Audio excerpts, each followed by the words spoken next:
আসসালামু আলাইকুম।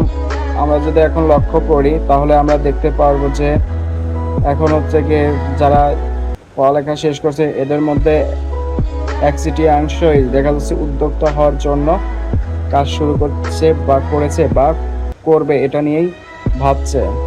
তো অনেকেই আছে উদ্যোক্তা হবে কোন বিষয়ে এটা না জেনেই কাজ শুরু করে দেয়, পরে দেখা যায় যে লস করে, এরপরে দেখা যায় তার একটা ব্যর্থতা চলে আসে।